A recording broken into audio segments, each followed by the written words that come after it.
At 65, Harland Sanders was nearly broke. His restaurant was gone, the highway had taken his customers, and retirement was waiting. Instead, he put a pressure cooker in his car, drove across America, and turned rejection after rejection into KFC. Today, the world remembers the white suit, the black tie, and the smiling face printed outside thousands of restaurants. But behind that smile was a man who spent most of his life failing. He changed careers again and again. He lost jobs, fought with employers, watched businesses collapse, and reached retirement age without the fortune he had spent decades searching for. Then, when most people would have accepted that their best years were behind them, Harland Sanders began the journey that would define his life. There was no national company waiting for him, no team of investors, no famous brand. There was only an old man, a secret seasoning, a pressure cooker, and a belief that somewhere behind one of the doors still closed to him, someone would finally say yes. This is the story of Colonel Sanders, the man who lost almost everything and built Kentucky Fried Chicken after the age of 60. Chapter 1. Learning to Survive. Harland David Sanders was born on September 9, 1890, near Henryville, Indiana. Nothing about his childhood suggested that his face would one day become one of the most recognizable symbols in the world. His family lived modestly. His father worked the land and supported the household, but when Harland was still a young child, his father died. The loss changed the family immediately.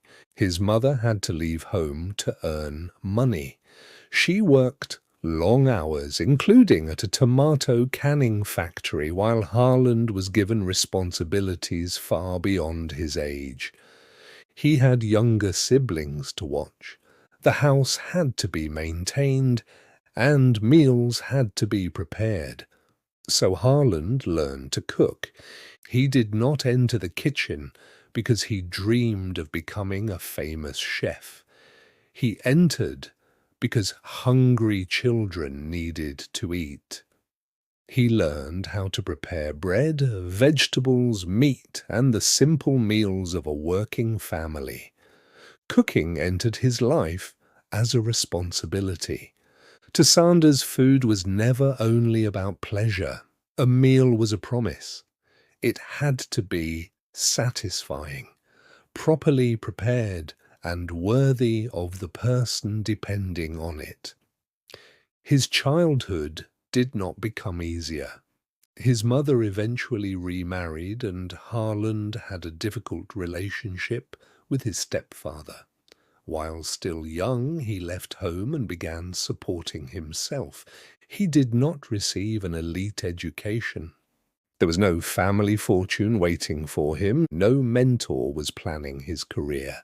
There was only work, the next job, then the job after that. For decades, Harland Sanders would move through American working life without knowing where any of it was leading. He was not building an empire. He was learning how to survive. Chapter 2. A Man Without a Career.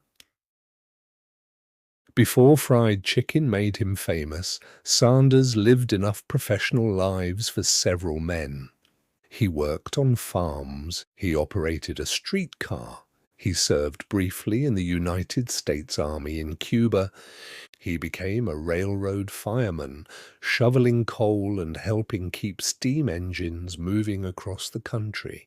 He sold insurance. He studied law through correspondence courses and practiced in local courts. He worked for a lighting company. He sold tires.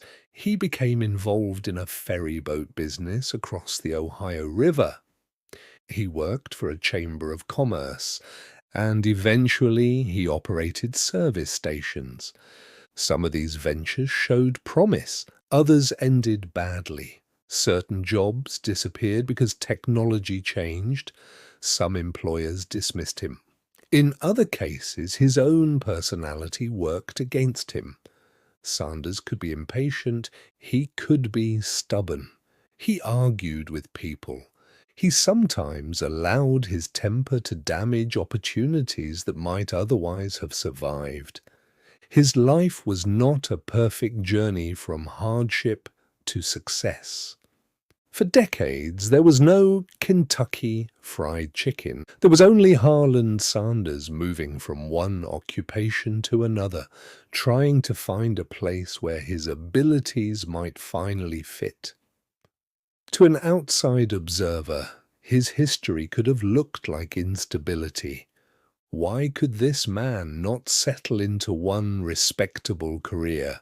Why did every new chapter seem to end? But each experience was teaching him something. The railroad taught him about travelers and movement. Insurance taught him how to sell. The ferryboat business taught him about operations. Service stations taught him how to serve strangers and earn their trust. And his childhood had already taught him how to cook. At the time, these skills appeared disconnected. Years later, they would become the foundation of everything he built. But the preparation took decades. By the time Sanders reached 40, many men of his generation had already established their careers. They had titles, seniority, homes, predictable routines. Sanders was still searching. Then, in 1930, on a road in southeastern Kentucky, the separate pieces of his life finally began to come together. Not inside a corporate office, not inside an elegant restaurant, but at a gasoline station. Chapter 3. The Table Behind the Gas Station. The road through North Corbin, Kentucky, carried a steady stream of travelers. Truck drivers, salesmen, families, and workers passed through the region on U.S. Route 25. They needed gasoline, repairs, directions, and food. Sanders operated a service station beside that road. He understood that small gestures mattered. A traveler remembered the man who cleaned the windshield carefully, checked the tires, and treated a stranger as though his business was important. But there were few dependable places to eat nearby. Sanders heard the complaints. Travelers arrived tired and hungry, frustrated by the limited food available along the route. He knew he could cook, so he began feeding them. At first, there was no formal restaurant. Sanders served meals from his own dining table in the living quarters, connected to the service station. There were only 6 chairs. The menu was not created by consultants or market research. It was country food: ham, biscuits, vegetables, mashed potatoes, gravy, and fried chicken. The meals were familiar, filling, and carefully prepared. People began talking about them. Travelers started stopping not only for gasoline but also for food. The small table became a destination. As demand increased, Sanders expanded the operation into a larger cafe, capable of serving many more guests. For the first time, the different abilities he had developed throughout his life were working together. He understood travelers because he had spent years among them. He understood service because he depended on passing customers. He understood selling because he had spent years persuading people. And he understood food because he had been cooking since childhood.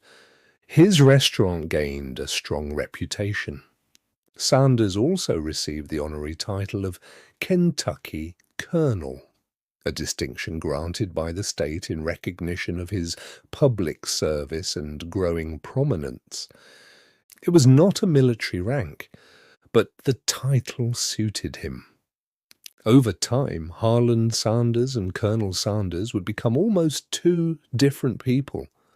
Harland was the restless working man who had spent decades searching for stability. The colonel was confident, memorable, and authoritative, but Sanders still faced a serious business problem. Traditional fried chicken took too long to prepare. Cooking it properly in a skillet could leave hungry travelers waiting. Deep frying was faster, but Sanders believed it damaged the quality. The meat could become dry while the coating became heavy or uneven. He needed a way to make chicken faster without making it worse.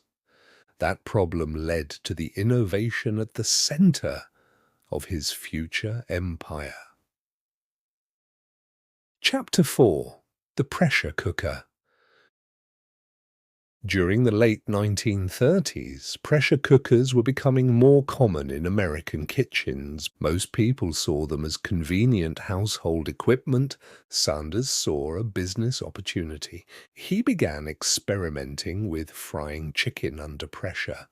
It was not as simple as placing chicken inside a machine and hoping for the best. The temperature had to be correct. The pressure had to be controlled. The cooking time had to be precise.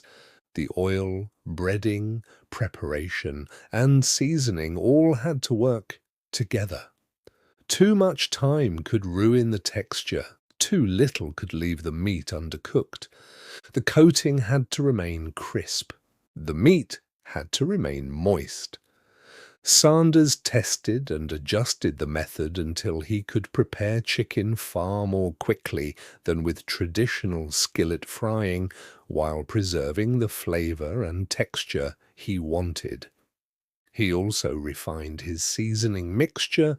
The famous number would become 11 herbs and spices. The exact recipe would later be protected as a trade secret and transformed into one of the most successful marketing mysteries in American business. But the true breakthrough was not simply the seasoning. It was the system.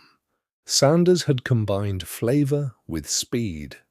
A talented cook might produce excellent chicken through experience and instinct, but a business that wanted to expand needed something more.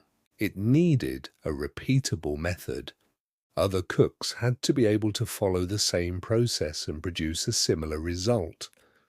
Pressure frying helped make that possible. Sanders now had more than a popular dish. He had a product that could potentially be reproduced outside his own restaurant. His cafe continued to succeed. Travelers associated the location with quality food, and Sanders became increasingly identified with his chicken. He also developed a distinctive public image. The white suit, the black string tie, the glasses, the white hair and goatee. The appearance suggested an old-fashioned Southern gentleman who personally guaranteed the quality of every meal. It was authentic, but it was also brilliant branding. Long before people spoke constantly about personal brands, Sanders turned himself into the symbol of his product. His face suggested tradition, his clothing created recognition, his title suggested authority, and his personality communicated that the food mattered. By the beginning of the 1950s, Sanders appeared to have finally found stability. He had a successful restaurant, a proven cooking method, a respected reputation, and a memorable identity. After decades of uncertainty, Harland Sanders seemed to have built something permanent. Then the road moved. Chapter 5: The First Franchise. In 1952, Sanders reached an agreement with restaurant owner Pete Harmon in Utah. Harmon already operated a successful business, but fried chicken was not yet the center of it. Sanders prepared a meal for him and demonstrated the pressure frying process. The chicken offered restaurant owners something valuable, distinctive flavor, produced with commercial speed. Harmon agreed to sell it. This became the first Kentucky Fried Chicken franchise. The name itself told a story. Kentucky suggested Southern hospitality, tradition, and authenticity.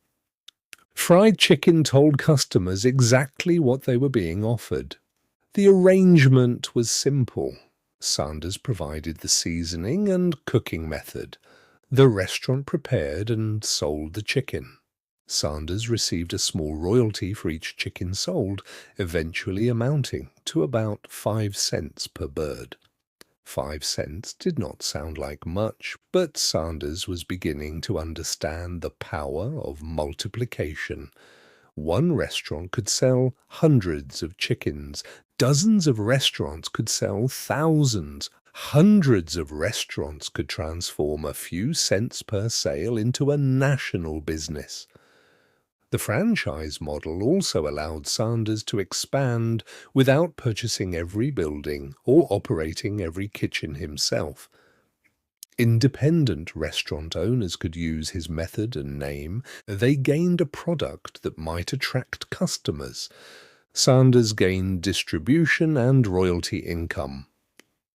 The first franchise proved something essential. His chicken did not have to remain attached to one building in Kentucky. The recipe could travel. The method could travel. The colonel himself could travel. But the franchise network was still small. Most of Sanders's financial security remained connected to his cafe in Corbin. And then the American highway system began changing. New roads were being constructed for a faster, more mobile nation. Highways created enormous opportunities for businesses located beside them. They could also destroy businesses left outside the new flow of traffic. The route that had carried hungry travelers directly to Sanders' cafe was redirected. Interstate 75 would bypass Corbin. The stream of customers slowed. The dining room became quieter. The location that had once made Sanders successful was becoming irrelevant. He had spent years building a destination on an important road. Then the road left him behind. Chapter 6, 65, and starting over. The decline was gradual, but the direction was clear. Cars and trucks followed the newer route. Travelers who once passed directly beside Sanders' restaurant now moved miles away from it. Empty tables replaced busy service. The value of the property fell. In 1956, Sanders sold the restaurant and motel property at auction. The sale brought him far less than he had once expected the business to be worth. The future he had spent years building was gone. He was around 65 years old. For most people, this would have been the end. Sanders could have accepted the loss, reduced his expenses, and lived quietly. He had worked since childhood. No one could reasonably have accused him of giving up too early. Retirement would have been understandable. But retirement required Sanders to accept an idea he could not tolerate, that the best thing he had ever created would disappear, simply because traffic no longer passed one building in Corbin. The restaurant was gone. The recipe was not. The highway had taken away his customers, but it had also forced him to see a larger possibility. If customers no longer came to the chicken could go to them. Sanders already had proof that the franchise model could work. Pete Harmon's restaurant had shown that the recipe could succeed outside Kentucky. What Sanders needed now was more restaurant owners willing to adopt it. There was no internet, no social media, no digital advertising, no online platform connecting franchise founders with investors. There was only Sanders, so he loaded his cooking equipment and seasoning into his car. Then he began traveling. He approached independent restaurants one by one. He walked inside, introduced himself, and asked owners to let him cook. He was not entering as a celebrity. Most people had never heard of him. To them, he was simply an older salesman in an unusual white suit, carrying a pressure cooker and making promises about fried chicken. The answer was often no. Chapter 7. Rejection after rejection. One of the most popular versions of the Colonel Sanders story claims that his recipe was rejected more than 1,000 times. That precise number has never been reliably documented, but the rejection was real. Sanders traveled from town to town. He approached restaurant owners. He explained the recipe. He described the pressure frying process. When someone showed interest, he entered the kitchen and prepared the chicken himself. His sales pitch was practical. He did not ask owners to trust a complicated presentation. He asked them to taste the product. If the chicken sold, Sanders would receive a small royalty. If it failed, the restaurant owner had risked relatively little. Even with that arrangement, many owners refused. Restaurants depend on routines. New equipment costs money. New cooking methods require training. Owners may resist changing a menu that already works. And Sanders was not yet representing a famous company. He was building the company while he traveled. There were nights when he slept in his car to save money. He carried a blanket for warmth. At times, the food he prepared during demonstrations also became his meal. Each visit required fuel, time, and physical effort. The pressure cooker had to be carried inside. The chicken had to be prepared. The owner had to be persuaded.